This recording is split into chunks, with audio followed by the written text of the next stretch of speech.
Introduction and disclaimer. This video shows all devices in a non-production environment. The devices, in most cases, are off or are fully unplugged from any external power source in order to clearly show the removal and replacement procedures and other aspects of the devices. The instructions in this video are current as of September 2014. Please consult the product manuals for the latest updates and instructions.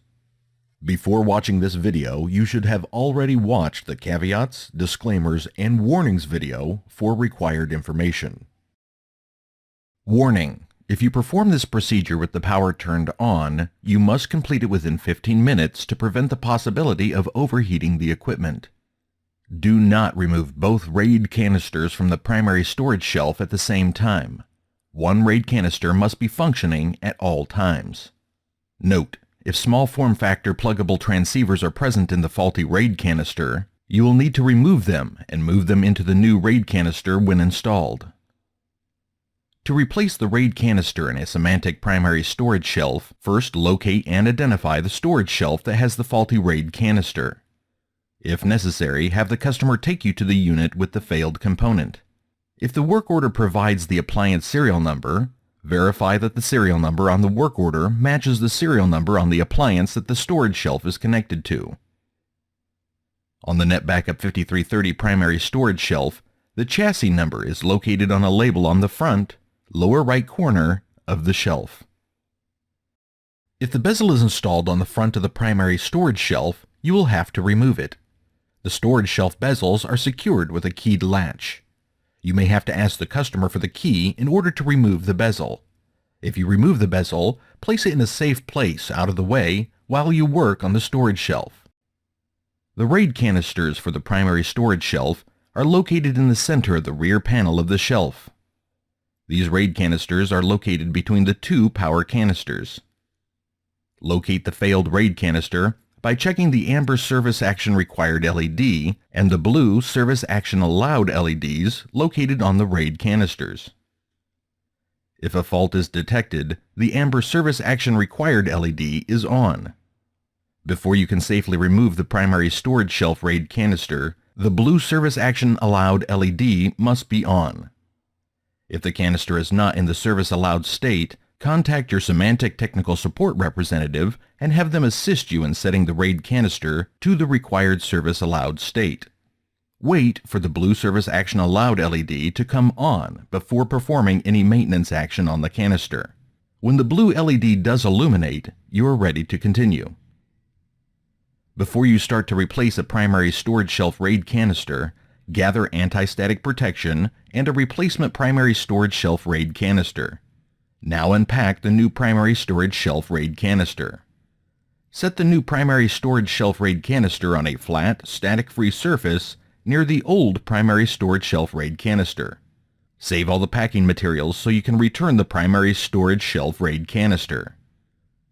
Using temporary labels, label the fiber channel cables that connect the faulty RAID canister to the appliance. Also label the SAS cables, if present, that connect the faulty RAID canister to the expansion shelf so that you can reconnect each cable correctly after the new RAID canister is installed. Now disconnect all of the cables that are connected to the faulty RAID canister. If the storage shelf is running while you perform the RAID canister replacement, do not disturb the other RAID canister. One RAID canister must always remain running. Note the information displayed on the 7-segment display of the faulty primary storage shelf RAID canister. The RAID canister should display a value of 99 when functioning correctly. Prepare the air blocker by removing it from its packaging and folding it inward at right angles so it is ready to insert into the open RAID canister slot. Each canister has two orange latches that disengage the canister from the chassis of the storage shelf. The orange latches of the replacement canister secure the new canister in place. Remove the faulty RAID canister using the orange latches. Unlock the release lever and pull the release lever outward to release the RAID canister. Using the release lever and your hands, pull the faulty RAID canister out of the primary storage shelf. Set the RAID canister on a flat, static-free surface. Insert the air blocker into the open RAID canister slot to make sure that correct airflow is maintained. Remove the FC SFPs from the faulty RAID canister, taking note of where the SFPs are installed in the RAID canister.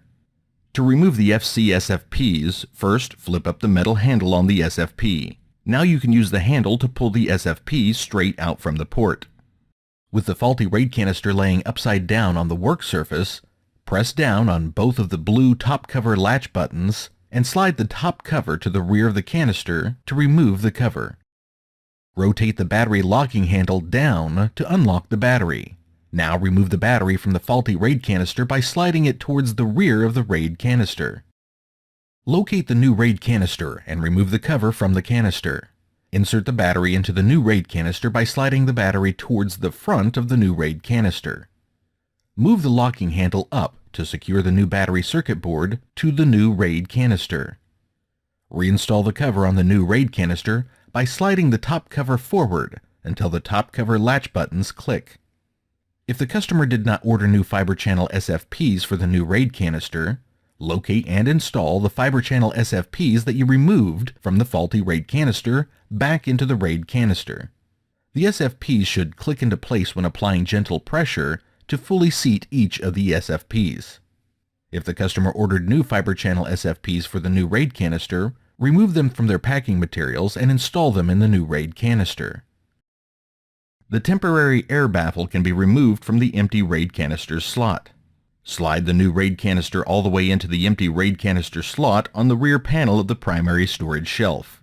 Push the release lever towards the center of the RAID canister to lock it into place. Reconnect all of the cables that were disconnected when you removed the faulty RAID canister. Remove the temporary labels as you connect each cable. The semantic support technician will bring the controller online if need be. Look at the LEDs on the RAID canister to make sure that it is rebooting correctly. The 7-segment display shows the sequence OS, SD, and then blank to indicate that the controller is performing start of day processing. After the RAID canister successfully completes rebooting, the 7-segment display shows the tray ID matching the 7-segment display on the second RAID canister. Both canisters should be displaying a value of 99 when fully initialized. The initialization process can take up to 5 minutes to complete. Now look at the Service Action Required LED on the RAID canister. If the RAID canister's Service Action Required LED is on, check to ensure that the RAID canister and cables are installed correctly.